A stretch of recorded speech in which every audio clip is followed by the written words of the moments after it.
Good evening. For those of you who don't know me, my name's Trevor Adamo. A little bit of my history. I've been racing radio control since the early 90s. Been racing continuously since mid 94. Early days raced for Team Trinity, then Team Losi, Novak, Proline. My current sponsors are TLR, so Team Losi Racing, of course, J Concepts, Hobbywing, Imaginet Graphics, and SoCal Monster Trucks. The purpose of this video, I was talking to a friend the other day, and I just got 1995 Yokomo YZ10 vintage car, which I used to race, and finally got my hands on one again, so I needed to make some front tires for it. And I was telling him that you have to cut rear tires down to make front tires, which of course is not a common practice nowadays with all the pre-made tires for both two-wheel drive and four-wheel drive fronts for treaded tires. And he said it sounded difficult, but he would like to learn. And I said, no problem, I could teach him. And we were talking and came up with the idea of making a video on how it was done. Such as the late Brian Kinwald, he was probably one of the last people that commonly would cut tires up for experimenting purposes and R&D, and as he very much just enjoyed doing that, being the tire guy. He's actually the one that taught me how to do it properly. So here we go. I'm not going to do any special editing or anything, just going to make it pretty simple. These scissors, there's a couple keys. Big key is good scissors. These are Chinsois. I actually have another pair still in package. Brian brought these back from Japan, and I think around '97, and I got a couple pair from him. They're long blade, easy handle to control. Probably the biggest key to making real clean cuts when you're cutting tires, that from my experience. And most people like using these scissors. So that's what I would say is probably one of the biggest keys, is you have to cut the tire straight. The second half will be the gluing, which I'll show you next. I'll probably only cut one of these tires. Normally I cut them in pairs, but for video purposes. So determining the width of the tire obviously comes into play, and how much you want to cut out. So generally, like on the square fuzzies, because these are actually original square fuzzies, because Proline did make the second generation version. I'd say it was about 6 or 8 years ago now. I could be off on my timeline, but the original ones are different. These are the ones that ran for and was a common tire for so many years. The bar and then one row of squares on each side is what I'm going to cut. In the lines between the rows of squares actually gives you a perfectly straight line to cut, which makes it easy as a following line. So the way I will do it, flip the tire out, fold it, and I'll find there's a square here and a square here, so I'll go right between the two squares and just do a little snip to where didn't want to drop the tire. To where you can get the scissors through. Now the scissors fully through the tire. And I start with a slow, small cut, so you can get the blade in, and then from there,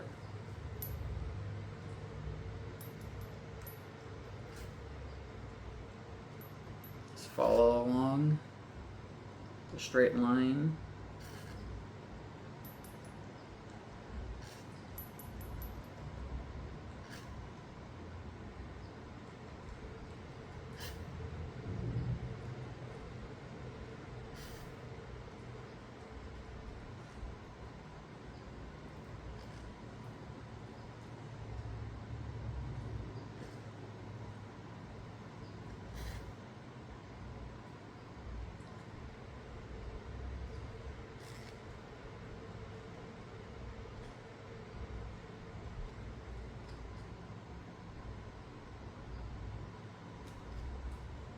There's one half, and to get the second half, I'll just cut through. And You're better off, of course, always to make the tire narrower than wider initially. You can even size it up to see if it's the proper width before you glue them, and I'll show you a quick way of doing that, of course. It's just mounting the tire on the wheel without gluing it first. So now it's cut through. Get that straight line of that first row of squares. Now if it's a bar tire, it may be a little bit more difficult because the squares or some type of tread on many of the treaded tires gives you a straight line to follow, even if though the squares are offset.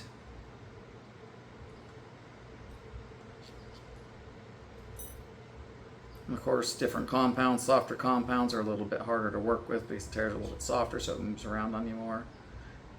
These are M2s, so they're not too bad.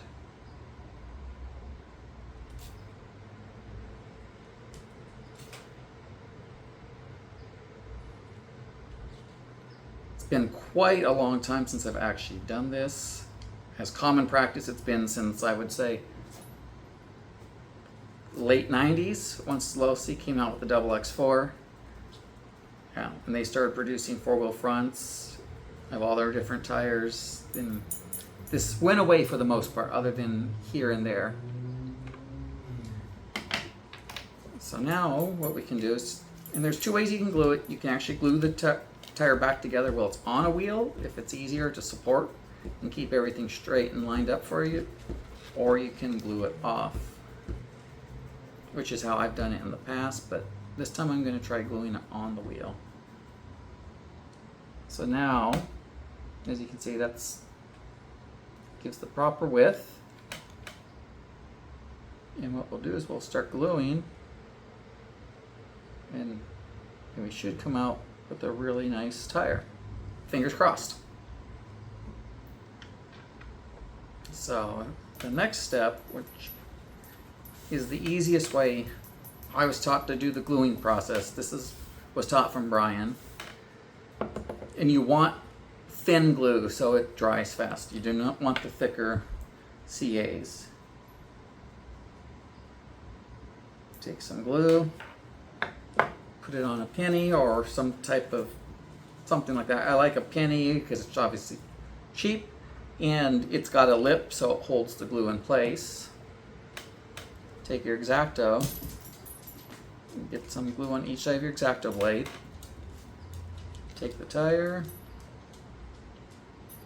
just rub the glue onto the tire, right at the cut line. Now we'll fold it in and go real slow, try to line it up straight.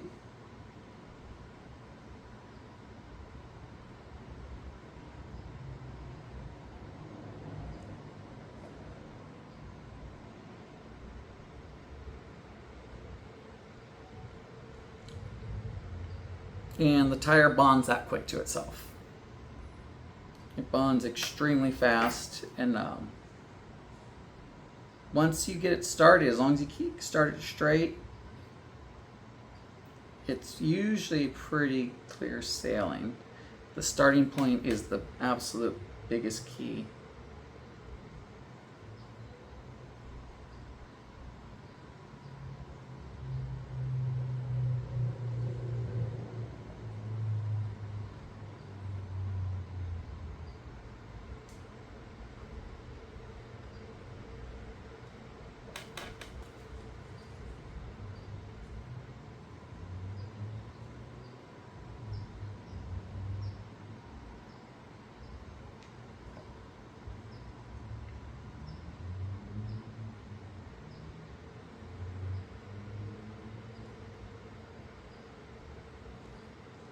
I'm going to do the video, I'm going to do the whole tire in this video.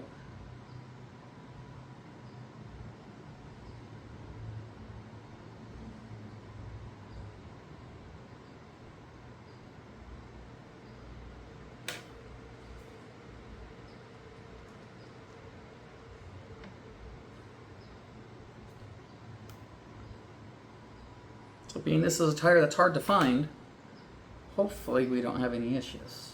I do have a full set that's going on the 95 Worlds YZ10. which will just sit on my shelf. I actually was fortunate enough to I always ran 4-wheel drive and was known to be a 4-wheel drive person and loved it.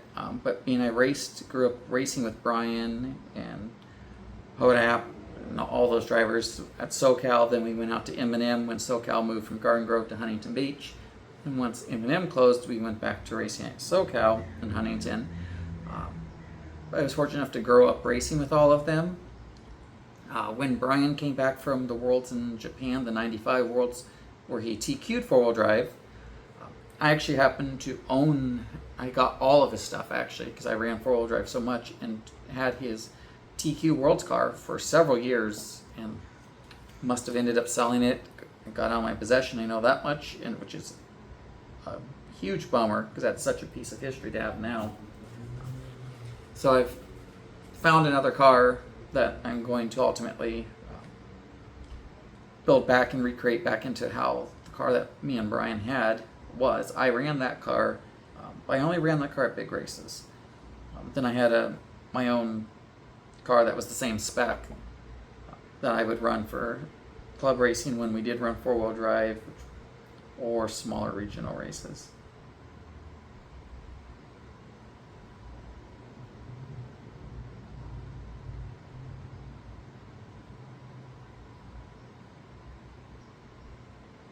Yeah, so far so good. We've got a long ways to go.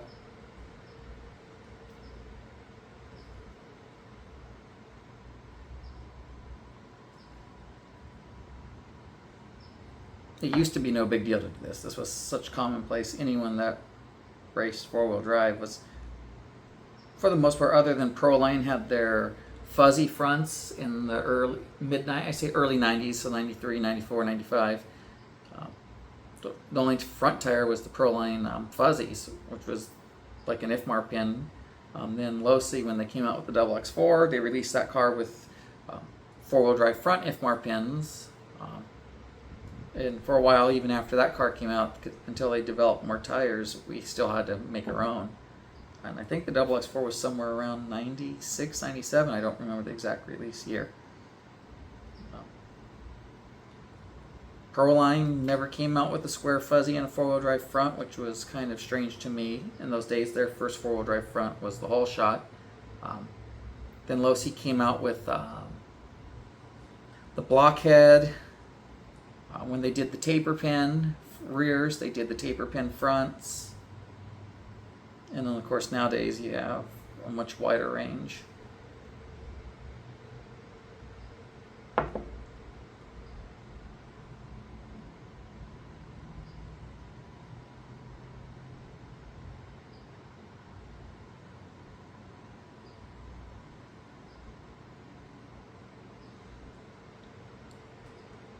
As long as you make sure the tire's fully glued, knock on wood, I never had tires pull apart for racing. I can't think of seeing anyone that was good at this that ever actually honestly had an issue. But if you had bad glue,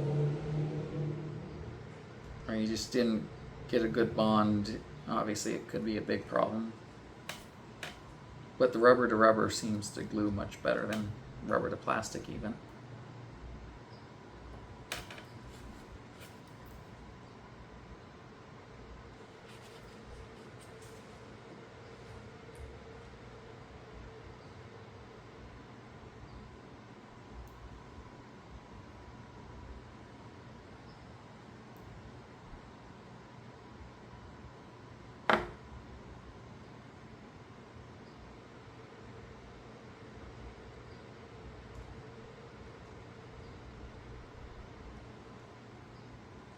We're over halfway done now, so not too bad.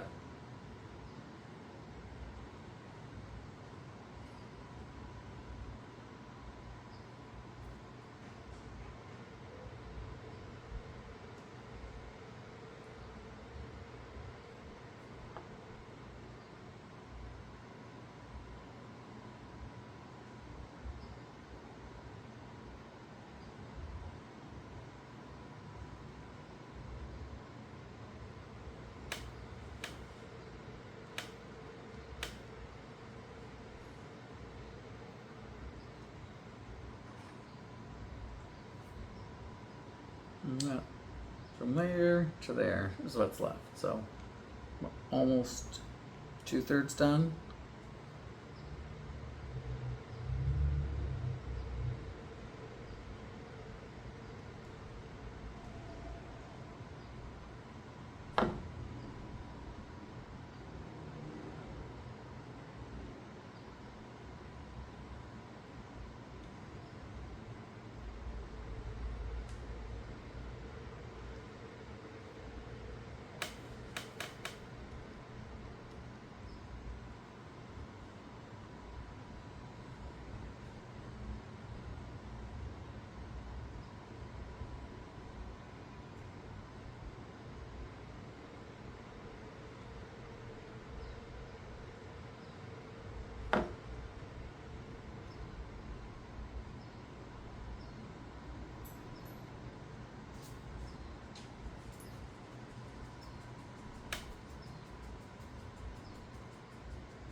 Knock on some wood, we're gonna get this one good.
Okay, let's see here. We're getting there.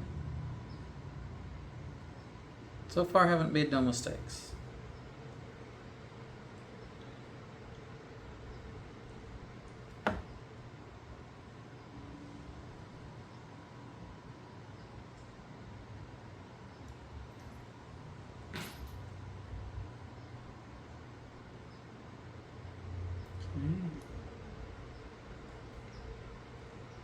That looks good. Peel this one back. The last little piece is sometimes tough, so they'll kind of maybe do that. It's probably going to be the easiest way, I would say. It's good glue. It's not drying up on you. Go through. Let it go. Get that last bond. Let's see here. Got a little piece here. See, sometimes you'll miss a little piece. So go in, fill it back in. Now I push the tire in like this a little bit. That way, it makes sure the surface of the tire bites. Closes up that gap.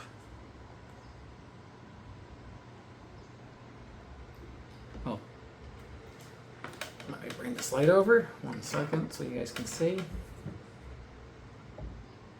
From square fuzzy rear, trimming out that center section, to four-wheel drive or two-wheel drive fronts if you want to make two-wheel drive fronts. If anyone has any other videos they want to see, let me know. I'd be happy to help anyone. And you got to keep this type of craft out in the public, and so it's not forgotten, especially with nowadays with having all the tires made, which makes life way easier for everyone. But you got to keep the history going, so everyone can see where this all started from. Hope everyone enjoyed that. Have a nice day.